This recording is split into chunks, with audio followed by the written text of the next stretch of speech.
کہتے ہیں کسی جگہ ایک شخص رہتا تھا جس کے 3 بیٹے تھے۔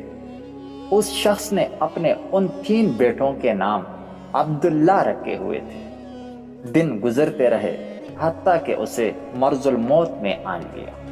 اس نے اپنے تینوں بیٹوں کو بلا کر وصیت کی کہ عبداللہ کو وراثت ملے گی، عبداللہ کو وراثت نہیں ملے گی، اور عبداللہ کو وراثت ملے گی، اور ساتھ ہی اس کی روح قبض ہو گئی۔ یہ خود تو فوت ہو گئے مگر اپنے بیٹوں کو حیرت میں ڈال گئے کہ کیسے فیصلہ کریں کہ کن 2 عبداللہ کو وراثت ملے اور کس ایک کو نہیں ملے۔ تینوں نے فیصلہ کیا کہ شہر جا کر قاضی سے اپنا مسئلہ بیان کرے اور اس سے کوئی حل مانگے۔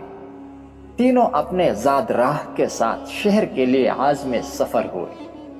راستے میں انہوں نے ایک ایسے شخص کو دیکھا جو اپنی کسی گمشدہ چیز کو تلاش کرتا پھر رہا تھا۔ ان بھائیوں کے پوچھنے پر اس نے بتایا کہ اس کی اونٹنی گم ہو گئی ہے جسے وہ تلاش کرتا پھر رہا ہے۔ ایک عبداللہ نے پوچھا، کیا تیری اونٹنی ایک آنکھ سے کھانی تھی؟ اس آدمی نے کہا، ہاں ہاں ایسا ہی تھا۔ دوسرے عبداللہ نے پوچھا، کیا تیری اونٹنی ایک ٹھانگ سے لنگڑی تھی؟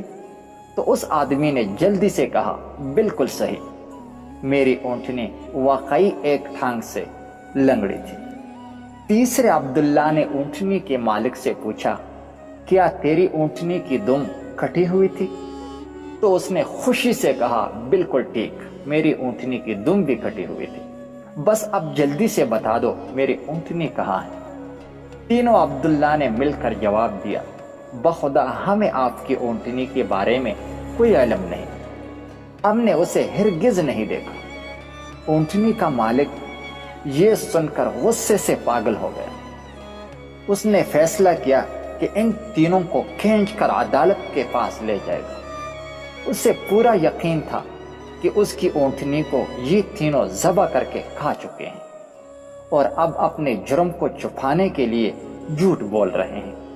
اونٹنی والے نے جب تینوں کو اپنا ارادہ بتایا تو انہوں نے کہا، ہمیں کوئی اعتراض نہیں، کیونکہ ہم خود بھی قاضی کے پاس ہی جا رہے ہیں۔ جب یہ چاروں قاضی کے پاس پہنچے تو اونٹنی والے نے قاضی سے اپنا قصہ بیان کیا۔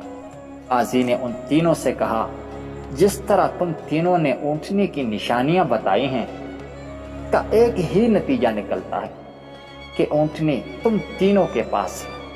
بہتر ہے کہ تم اپنے جرم کا اعتراف کر لو۔ پہلے نے کہا، جناب عالی، ہم نے اونٹنی تو نہیں دیکھی تھی، ہاں البتہ اونٹنی کے آثار ضرور دیکھے تھے۔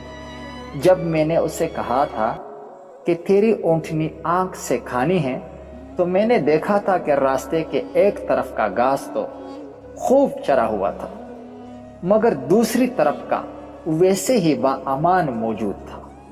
اس کا ایک ہی مطلب تھا کہ اس شخص کی اونٹنی ایک آنکھ سے کھانی رہی ہوگی۔ دوسرے عبداللہ نے کہا، میں نے دیکھا تھا کہ راستے میں 3 قدم تو گہرے لگے ہوئے ہیں جبکہ چوتھا قدم زمین پر معمولی پڑا ہوا تھا، جس کا مطلب بس اتنا ہی نکلتا تھا کہ یہ جانور لنگڑا بھی ہو سکتا ہے۔ تیسرے عبداللہ نے کہا، اونٹ جب راہ چلتے ہوئے اپنے گوبر گراتے ہیں تو دم سے ادھر ادھر بکھیر لیتے ہیں، جبکہ ہم جس راہ سے آئے تھے وہاں پر گوبر ایک ہی لائن میں سیدھا گرا ہوا تھا، جس کا مطلب ہو سکتا تھا کہ اونٹنی کی دم کٹی ہوئی ہے جو اپنا گوبر دائیں بائیں نہیں پھیلا پائی۔ قاضی نے بغیر کسی دیر کے اس آدمی کی طرف دیکھا اور کہا، تم جا سکتے ہو، تمہاری اونٹنی ان لوگوں کے پاس نہیں ہے اور نہ ہی انہوں نے اسے دیکھا ہے۔ اونٹنی والے شخص کے جانے کے بعد ان 3 بھائیوں نے قاضی سے اپنا قصہ بیان کیا، جسے سن کر قاضی بہت حیران ہوا۔ ان تینوں سے کہا، تم آج کی رات مہمان خانے میں ٹھہرو، میں کل تمہیں سوچ کر کوئی حل بتاؤں گا۔ یہ تینوں مہمان خانے میں جا کر ٹھہرے۔ تو انہوں نے محسوس کیا کہ ان کی نگرانی کی جا رہی ہے۔ کچھ دیر بعد ان کے لیے کھانا لایا گیا جو گوشت کے پکے ہوئے سالن اور روٹیوں پر مشتمل تھا۔ پہلے نے کھانے کو دیکھتے ہی کہا، یہ سالن کتے کے گوشت کا بنا ہوا ہے۔ دوسرے نے کہا، روٹیاں جس عورت نے پکائی ہیں وہ حمل کے ساتھ اور پورے دنوں سے ہیں۔ تیسرے نے کہا، یہ قاضی حرام کی اولاد ہے۔ بات قاضی تک پہنچ گئی۔ اس نے تینوں کو دوسرے دن اپنے عدالت میں طلب کر لیا اور تینوں سے مخاطب ہو کر کہا، تم میں سے کس نے کہا تھا کہ یہ کتے کا گوشت پکا ہوا ہے؟ پہلا بولا، میں نے کہا تھا۔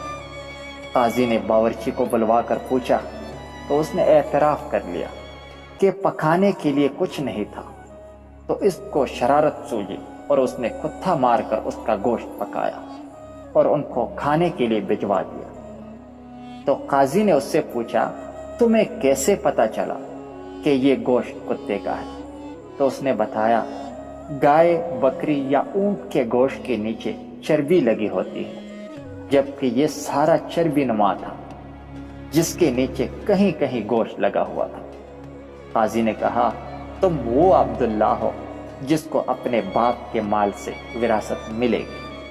قاضی نے دوبارہ ان سے مخاطب ہو کر پوچھا، کس نے کہا کہ یہ روٹیاں ایسی عورت نے بنائی ہیں جو 9 ماہ کے حمل کے ساتھ اور اپنے پورے دنوں سے ہے؟ جواب میں دوسرے نے کہا، میں ہوں جس نے یہ کہا تھا۔ قاضی نے پوچھا، تمہیں کیوں کر یہ لگا؟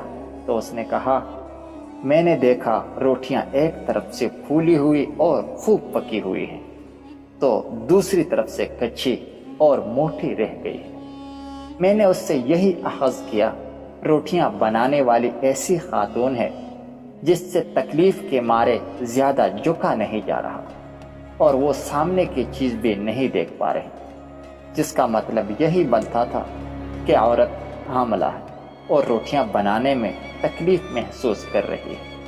قاضی نے اس دوسرے سے بھی کہا کہ تم وہ عبداللہ ہو جسے اس کے باپ کے تھرکھا سے وراثت میں حصہ ملے گا۔ پھر قاضی نے تینوں سے مخاطب ہو کر پوچھا، یہ کس نے کہا تھا کہ میں حرام سے ہوں؟ تیسرے نے جواب دیا کہ یہ میں نے کہا تھا۔ قاضی اٹھ کر اندر گیا اور اپنی ماں سے پوچھا، کیا یہ سچ ہے کہ وہ حرامی ہے؟ تو اس کی ماں نے کہا، یہ سچ ہے کہ تم حرام کے ہو۔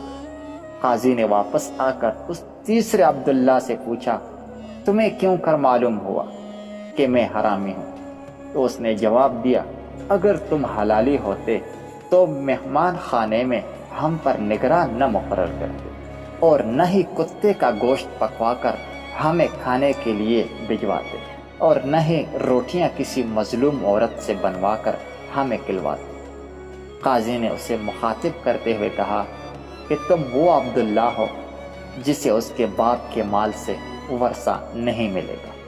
تیسرے نے حیرت کے ساتھ قاضی کو دیکھا اور پوچھا، مگر ایسا کیوں ہے؟